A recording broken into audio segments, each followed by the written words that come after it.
সেই সময়বোৰ এতিয়া সকলো স্মৃতিয়ে হৈ পৰিল বাৰু। তথাপিও যেনেদৰে মই সদায় কৈ আহিছোঁ যে হৃদয় শূন্য হ'লেও প্ৰাৰ্থনাবোৰতো সদায় আছে। তেওঁৰ বাবে যেনেদৰে প্ৰাৰ্থনা কৰোঁ, য'তে আছে তাতে শান্তিত থাকক, সুখত থাকক বুলি আপোনালোকৰ বাবে প্ৰাৰ্থনা কৰিছোঁ। অনাগত বছৰটো শুভ হওক, ভাল হওক। আৰু তেওঁ সদায় চাই আছে আমাক। অসমখনক এৰি, আমাক এৰি তেওঁ ক'তো যোৱা নাই কেতিয়াও। তেওঁ আমাৰ মাজতে আছে। আৰু সেইকাৰণে মঞ্চখনলৈ আহোঁ মই এটা সাহস লৈ, শক্তি লৈ, যে তেওঁ প্ৰতিখন মঞ্চত এই বিহুৰ বতৰত তেওঁ সৰ্বব্যাপী হৈ আছে। এক বিশাল সত্তা যিহেতু তেওঁ। আৰু অসমক এৰি, অসমৰ মানুহখিনিক এৰি তেওঁ মৰমৰ, তেওঁ কেনেকৈ যাব পাৰে? তেওঁ কেতিয়াও নাই যোৱা। তেওঁ আমাৰ মাজতে আছে।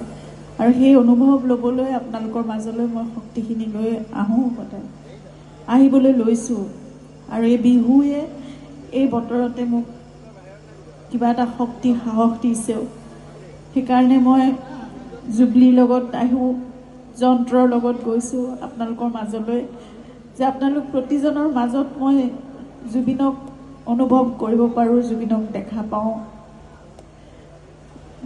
আৰু তেওঁৰ কামখিনি, তেওঁৰ আদৰ্শ, তেওঁৰ সত্তা, তেওঁ বিচৰাখিনি, অসমক লৈ দেখা সপোনবোৰ আমি সকলোৱে মিলি যিহেতু আগুৱাই লৈ যাব লাগিব। আৰু যেনেদৰে আপুনি কৈছে যে প্ৰতিজন অসমীয়াৰ মুখত জুবিনৰ গীত থাকিব লাগিব, জুবিনৰ আদৰ্শ থাকিব লাগিব। নতুন প্ৰজন্মৰ সকলোৰে মাজত জুবিনৰ সেই সত্তা অমৰ হৈ জীয়াই থাকিব লাগিব, প্ৰজন্মৰ পৰা প্ৰজন্মলৈ।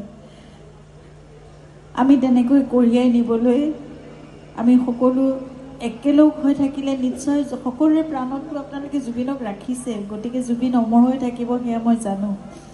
কিন্তু তেওঁ যিখিনি কৰি থৈ গৈছে অসমৰ কাৰণে, আৰু যিখিনি তেওঁ সপোন দেখিছিল, সেইখিনি আমি কঢ়িয়াই নিবলৈ সকলোৱে একেলগ হৈ যেতিয়া থাকিম, নিশ্চয় আমি পাৰিম। আৰু জুবিন আমাৰ মাজত সদায় তেনেদৰেই থাকিব। আৰু মই সেই জুবিনক, তেনেদৰেই জুবিনক অনুভৱ কৰিবলৈ সদায় আপোনালোকৰ মাজলৈকে ওলাই আহি মোক আশীৰ্বাদ দি, আপোনালোকৰ সকলোৱে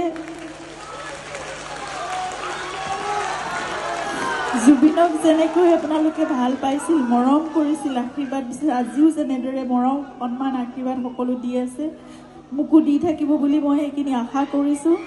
আৰু আপোনালোকৰ শক্তি আৰু সাহসেৰে মই জীয়াই থকা দিনকেইটা অন্তত জুবিনক মই অনুভৱ কৰি, মই লগত একেলগে থাকি এটা যাত্ৰা আমি চলাই লৈ যাব পাৰিম। কাৰণ তেওঁৱেতো সদায় কৈছিল ন, শেষ বুলিলেতো শেষ নহয়, আকৌ আৰম্ভ হয়, শেষ নহয়। গতিকে মোৰ এটা নতুন এটা যাত্ৰা আৰম্ভ হৈছে। গতিকে আপোনালোকৰ সেইখিনি মৰম, আশীৰ্বাদ লৈয়ে মই সেই যাত্ৰা যিমান দিনলৈকে পাৰোঁ, জীয়াই থকা দিনকেইটা মই আপোনালোকৰ মাজতে তেনেদৰে থাকিবলৈ চেষ্টা কৰিম। আশীৰ্বাদ কৰিব সদায়।